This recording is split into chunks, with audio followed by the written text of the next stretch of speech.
వాళ్ళ ఎర్రచందనం వీళ్ళంతా వీరప్పన్ వారసులు. అంతా కూడా వీరప్పన్ వారసుల చేతిలో మొన్నటి వరకు కూడా టీటీడీ ఉండే. స్వామివారి పవర్ ఎంతో తెలుసు, స్వామివారి శక్తి ఎంతో తెలుసు. సరే 10 సంవత్సరాలు వాళ్ళు ఆడింది ఆట, పాడిందే పాట కావచ్చు. ఇవాళ ఏమైంది పరిస్థితి? స్వామివారి జోలు పోతే ఏమైంది పరిస్థితి? కాబట్టి ఎర్రచందనం పేరుతోని దొంగదందా చేస్తూ వేల కోట్ల రూపాయల స్వామివారి ఆస్తిని, జాతీయ సంపదను దోచుకుంటూ వాళ్ళే ఇవాళ రాజకీయాలను శాసించే స్థాయికి వచ్చారు. రాజకీయ నాయకులను వాళ్ళ గుప్పిట్లో పెట్టుకొని ఎన్నికల్లో గెలవాలన్నా, ఎన్నికల్లో ఖర్చు పెట్టాలన్నా, పార్టీలు నడవాలన్నా, చివరకు ప్రభుత్వాన్ని కూడా అప్పులు ఇచ్చే స్థాయికి వచ్చినంటే ఇంతకన్నా దుర్మార్గం, ఇంత సిగ్గుచేటి కూడా కాదన్న విషయాన్ని మనం గుర్తుంచుకోవాలి. తప్పకుండా దీన్ని వదిలిపెట్టే ప్రసక్తి లేదు. గతంలో విషయంలో చంద్రబాబు నాయుడు గారు మాట్లాడారు, పవన్ కళ్యాణ్ గారు మాట్లాడారు, మా భానుప్రకాష్ గారు, వీళ్ళందరూ కూడా ఈ విషయంలో చాలా సందర్భాల్లో ఫైట్ చేశారు. కానీ వాళ్ళ ఆలోచన ఏంది? ఉన్నన్ని రోజులు ఈ ఎర్రచందనం పేరుతో మొత్తం దోచుకోవాలి, శ్రీవారి సంపదను దోచుకోవాలి, మేము కోటీశ్వరులుగా మారాలని చెప్పి ఒక దురాలోచనతో వాళ్ళు ఇన్ని రోజులు ఇక్కడ నిత్యం పాలన కొనసాగించారు. కాబట్టి దాన్ని వదిలిపెట్టే ప్రసక్తి లేదు. పూర్తిగా ఈ విషయాన్ని మా కేంద్ర హోంశాఖ మంత్రులు అమిత్ షా గారు తీసుకొస్తాం. తప్పకుండా దీన్ని నివేదికలు తెప్పించుకుంటాం. ఎర్రచందనం స్మగ్లింగ్ పేరుతోని స్వామివారి సంపదను, జాతీయ సంపదను ఎవరైతే దోచుకున్నారో, అక్రమ దందా చేశారో ఆ మూర్ఖులను వదిలిపెట్టే ప్రసక్తి లేదు. ప్రత్యక్ష దైవం, కోరిన కోరికలు తెచ్చేటువంటి కొంగు బంగారం అనేటువంటి స్వయంగా స్వామివారు కొలువైనటువంటి తిరుమల తిరుపతి దేవస్థానం ఇవాళ స్వామివారిని దర్శించుకోవడం చాలా సంతోషంగా అనిపించింది. తెలుగు రాష్ట్రాల ప్రజలు, ఈ దేశంలోని ప్రజలంతా సుఖ సంతోషాలతో ఉండాలని చెప్పి, వాళ్ళ కష్టాలన్నీ తొలగిపోవాలని చెప్పి, అదేవిధంగా ఈ దేశాన్ని అభివృద్ధి బాటలో నడిపిస్తూ నిత్యం పేద ప్రజల గురించి ఆలోచిస్తూ ఒక శక్తివంతమైన భారతదేశ నిర్మాణం కోసం తల్లి భారతమాతను విశ్వగురు స్థానంలో ప్రతిష్ఠించాలని చెప్పి ఏకైక లక్ష్యంతో, ఒక దృఢ సంకల్పంతో ముందుకొస్తున్న ఆ నరేంద్ర మోడీ గారికి ఆ స్వామివారు ఆశీర్వాదాలు అందించాలని చెప్పి, నరేంద్ర మోడీ గారిని కాపాడాలని చెప్పి, ఈ దేశంలో కాపాడని చెప్పి స్వామివారిని వేడుకోవడం జరిగింది. మాలాంటి కార్యకర్తలం అందరం కూడా ఈరోజు ఈ స్థాయికి వచ్చినామంటే ఆ స్వామివారు పెట్టిన భిక్షనే.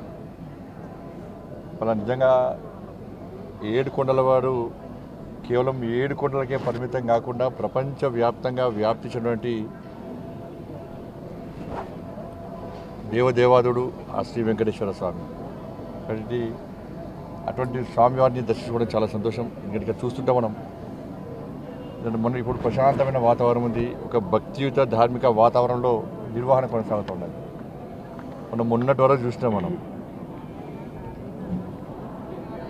దేవుణ్ణి నమ్మని వాళ్ళు, ధర్మం గురించి ఆలోచించని వారు, పేరుకు నామాలు పెట్టి స్వామివారి ఆస్తులకు పంగనామాలు పెట్టేటువంటి ఆ నయవంచకులు పోయి నిత్యం వెంకటేశ్వర నామస్మరణతో ఆ స్వామివారికి సేవ చేసేటువంటి సేవకుల రాజ్యం వచ్చింది. వాళ్ళు ఇవాళ రాజకీయ నిరుద్యోగులకు పునరావాస కేంద్రంగా, పదవుల కోసం ఇన్ని రోజులుగా ఈ టీటీడీని వాడుకునే ప్రయత్నం చాలామంది చేశారు. నేను చాలా సందర్భాల్లో చెప్పినాను, మేము ఎవరు కూడా ఏ మతానికి వ్యతిరేకం కాదు, ఏ వ్యక్తులకు వ్యతిరేకం కాదు, ఏ మతానికి కించపరిచే వ్యక్తులం కాదు.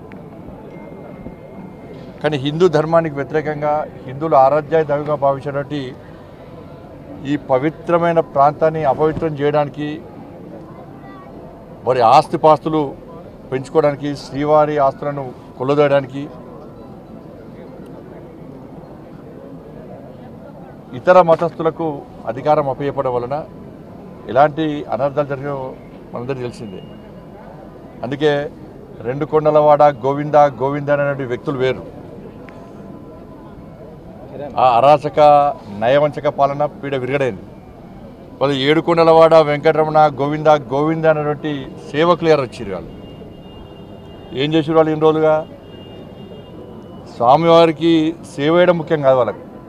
నేను నిన్న వచ్చిన సాయంత్రం నిన్నటి నుంచి వస్తుంటే ఇక్కడ సిబ్బంది కానీ అనేక మంది భక్తులు కానీ ఇక్కడ గత పాలకులు గత కమిటీ నిర్వాహకులు చేసినటువంటి నిర్వాహకం గురించి చెప్తా ఉన్నారు.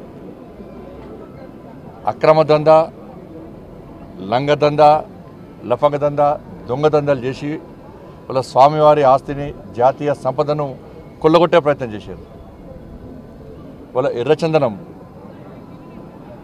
వీళ్ళంతా వీరప్పన్ వారసులు. అంతా కూడా వీరప్పన్ వారసుల చేతిలో మొన్నటి వరకు కూడా టీటీడీ ఉండే. స్వామివారి పవర్ ఎంతో తెలుసు, స్వామివారి శక్తి ఎంతో తెలుసు. సరే 10 సంవత్సరాలు వాళ్ళు ఆడింది ఆట పాడిందే పాట కావచ్చు. ఇవాళ ఏమైంది పరిస్థితి?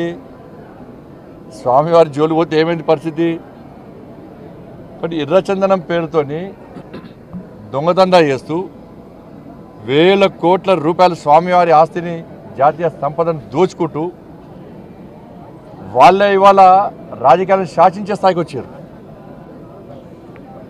రాజకీయ నాయకులను వాళ్ళ గుప్పిట్లో పెట్టుకొని ఎన్నికల్లో గెలవాలన్నా, ఎన్నికల్లో ఖర్చు పెట్టాలన్నా, పార్టీలు నడవాలన్నా, చివరకు ప్రభుత్వాన్ని కూడా అప్పులు ఇచ్చే స్థాయికి వచ్చినంటే ఇంతకన్నా దుర్మార్గం, ఇంత కూడా సిగ్గుచేటి కూడా కాదన్న విషయాన్ని మనం గుర్తుంచుకోవాలి. తప్పకుండా దీన్ని వదిలిపెట్టే ప్రసక్తి లేదు. గతంలో విషయంలో చంద్రబాబు నాయుడు గారు మాట్లాడారు, పవన్ కళ్యాణ్ గారు మాట్లాడారు, మా భానుప్రకాష్ గారు, వీళ్ళందరూ కూడా ఈ విషయంలో చాలా సందర్భాల్లో ఫైట్ చేశారు. కానీ వాళ్ళ ఆలోచన ఏంది? ఉన్నన్ని రోజులు ఈ ఎర్రచందనం పేరుతో మొత్తం దోచుకోవాలి, శ్రీవారి సంపదను దోచుకోవాలి, మేము కోటీశ్వరులుగా మారాలని చెప్పి ఒక దురాలోచనతో వాళ్ళు ఇన్ని రోజులు ఇక్కడ నిత్యం పాలన కొనసాగించారు. కాబట్టి దాన్ని వదిలిపెట్టే ప్రసక్తి లేదు. పూర్తిగా ఈ విషయాన్ని మా కేంద్ర హోంశాఖ మంత్రులు అమిత్ షా గారు తీసుకొస్తాం. తప్పకుండా దీన్ని నివేదికలు తెప్పించుకుంటాం. ఎర్రచందనం స్మగ్లింగ్ పేరుతోని స్వామివారి సంపదను, జాతీయ సంపదను ఎవరైతే దోచుకున్నారో, అక్రమ దందా చేశారో ఆ మూర్ఖులను వదిలిపెట్టే ప్రసక్తి లేదు. మా మీద ఏ రాజకీయ ఒత్తిడి ఉండదు. రాజకీయ ఒత్తిడికి భయపడేటువంటి వ్యక్తులం కాదు. మేము ప్రజా సంపదను, శ్రీవారి సంపదను, జాతీయ సంపదను కాపాడే వ్యక్తులం. ఇన్ని రోజులు మీరు ఆడింది ఆటపాడు. ఇక్కడి నుంచి జరిగే ప్రసక్తి లేదు, వాళ్ళని వదిలిపెట్టే ప్రసక్తి లేదు.